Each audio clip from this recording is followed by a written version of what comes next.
Nandamuri Balakrishna super hit classic సినిమాలు ఆదిత్య 369 భైరవ ద్వీపం ఎన్నిసార్లు చూసినా అభిమానులకు తనివి తీరదు.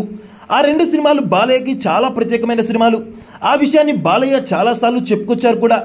ఛాన్స్ ఉంటే ఆ రెండు సినిమాలకు సీక్వెల్ చేయాలని బాలయ్య కోరుకుంటున్నారు. బాలయ్య ఆ మధ్య ఆదిత్య 369 సినిమాకు సీక్వెల్ను చేయబోతున్నట్లుగా ప్రకటించారు. మోక్షజ్ఞ కీలక పాత్రలో కనిపిస్తారని కూడా చెప్పారు. ఆ రెండు సినిమాల సీక్వెల్స్ పై బాలకృష్ణ ఆసక్తిగా ఉన్నప్పటికీ ప్రస్తుత పరిస్థితుల్లో అది సాధ్యం కాకపోవచ్చని బాలయ్య అనుకున్నారేమో. అందుకే ఆలోచన పక్కకు పెట్టేశారు. ఇప్పుడు తిరిగి ఆ రెండు సినిమాల సీక్వెల్స్ గురించి మాట్లాడుతున్నారని తెలుస్తుంది. రెండు సీక్వెల్స్ బాధ్యతను దర్శకుడు ప్రశాంత్ వర్మకి అప్పగిస్తే తగిన న్యాయం చేస్తాడని బాలయ్య భావిస్తున్నారట.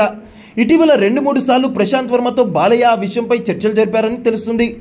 బాలకృష్ణ తనయుడు మోక్షజ్ఞతో ప్రశాంత్ వర్మ సినిమాకు ఏర్పాట్లయితే చకచకా జరుగుతున్నాయి. ఇటీవల అధికారిక ప్రకటన కూడా వచ్చింది.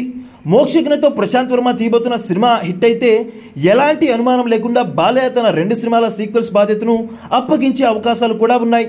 ఆ రెండు సినిమాలు సీక్వెల్స్ లో బాలయ్యతో పాటు మోక్షజ్ఞ సైతం నటిస్తే బాగుంటుందని అంటున్నారు. ప్రశాంత్ వర్మ త్వరలో చేయబోతున్న సినిమాల ఫలితాలపై ఆ క్లాసిక్ సినిమాల సీక్వెల్స్ ఆధారపడి ఉంటాయనే అభిప్రాయం నందమూరి కాంపౌండ్ నుంచి అయితే వినిపిస్తుంది. ప్రశాంత్ వర్మ సినిమాకి గొప్ప ప్రదర్శన కనబరుస్తూ వస్తున్నారు.